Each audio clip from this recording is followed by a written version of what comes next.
A few days ago, my friend Satyen Raja, the leader of the WarriorSage community, made a post that has stayed with me for the last few days. It just hasn't left. And I want to read it to you now. It says, I'm weak. That's why I train. I'm foul. That's why I cultivate character. I'm lazy. That's why I subject myself to disciplines. I'm fearful. That's why I take risks. I'm selfish. That's why I love. I'm ignorant. That's why I cultivate culture. I'm human. That's why I seek divinity.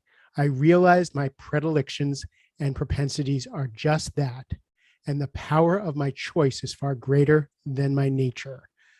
At first blush, when you listen to that, or when I would listen to that, or when I would listen to that kind of with my old mindset, it reminds me of the first day I walked into AA. Now, I walked into AA homeless, living in my truck, 135 pounds. I wasn't really a winner in the world. But I went into my first meeting and someone raised their hand and they said, hi, I'm so-and-so, and I'm broken and I'm sick and I'm sick, sick, sick.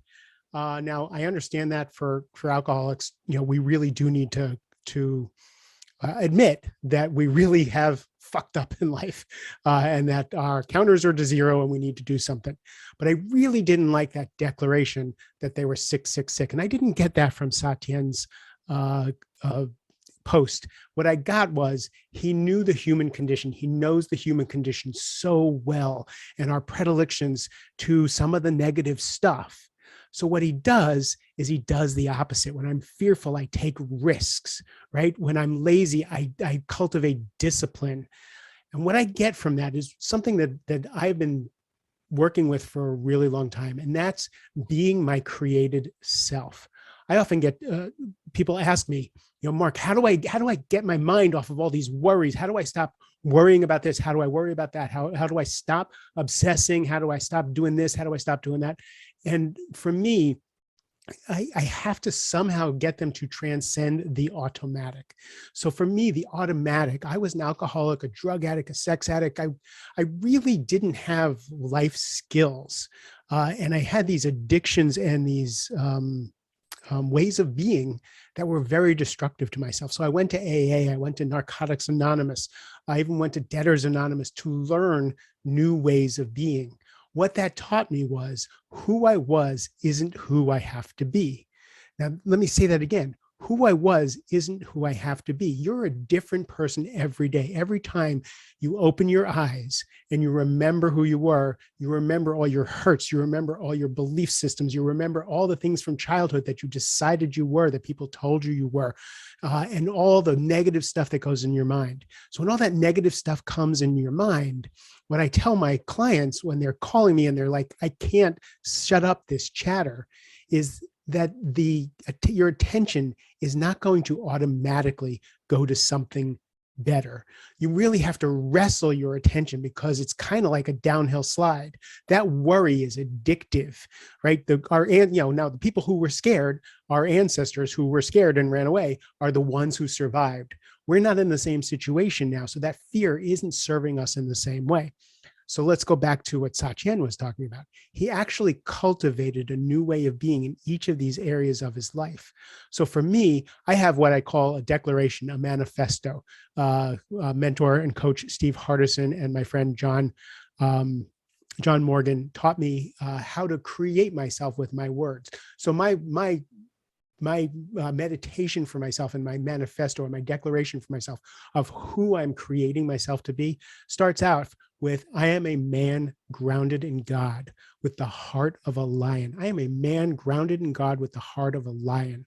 So grounded in God for me, I really say this not as an affirmation, but as something that's really important to me, that's always remembered first, that I see the God in myself and I see the God in you and I see the God in all things, so that I walk through life in a certain way. With the heart of a lion, what I realized for myself is all the shortcomings and all the things that were the headwinds that were working against me all my life, I'm actually pretty badass. I'm a strong guy to have created the level of success and the level of impact that I have in the world with all these automatic things. Now I'm circling back to the automatic things. I should have been a drunk. I should be dead by now. If not dead, destitute. I should not be a leader. I should not be a family man. I should not be the guy that I am today.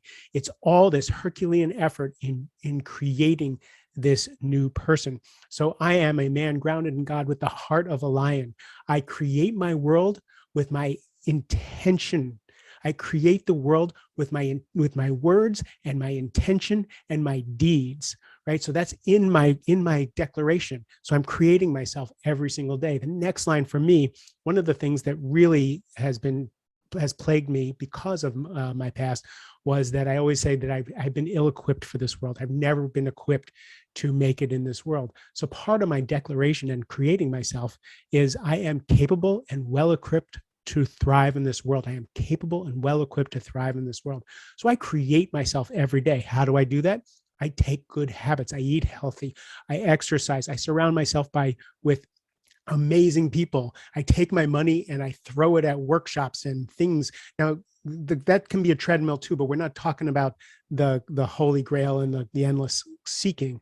What I'm talking about is I surround myself with people who help me be who I want to be in this world. I don't know how much longer I have, and I want to create myself to be a certain kind of person. So the people that I surround myself see me as that person. They support me to be that person. The things that I read fill my mind, fill my soul, fill my heart. The practices, the meditation, the journaling, the things that I do so that I can separate that automatic person from the person I want to be. Now, here's the dirty little secret.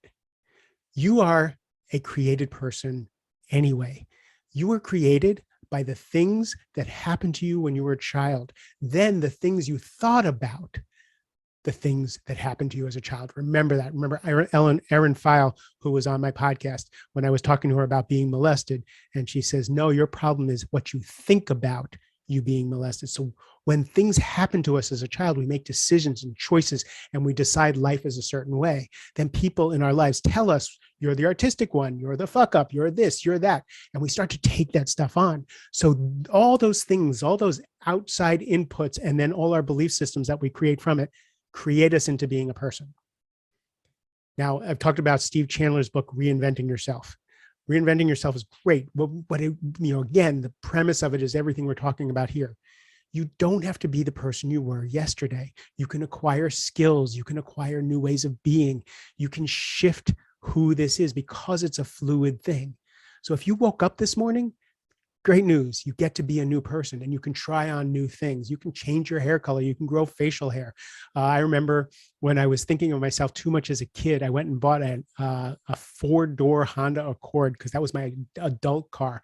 I wanted to get into a car every day that felt like an adult because I was a family man, right? So you can take external things, you can do internal things to create yourself. This whole rant, and what I took from Satyen's post is, you don't have to have the status quo. You don't have, don't stay with that fixed mindset of this is who I am. This is who I'll always be.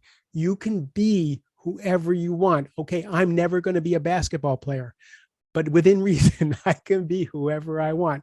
Whoever thought that a guy who can't spell and has no grammar would write a best-selling book, right? Who thought that a guy whose voice I think sounds like a male Fran Drescher would have a podcast and get compliments all the time on my voice, right? These are the things that are just surprising to me. I can create myself every day. You can create yourself every day.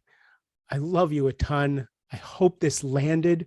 It's a little bit of a rant versus instructional, but I'm really trying to get through that we don't have to be who we were yesterday. You can be who you want to be. You can create yourself to be whoever you want to be. And if you want help with that, send me a note. I love you a ton. Have a great rest of the day.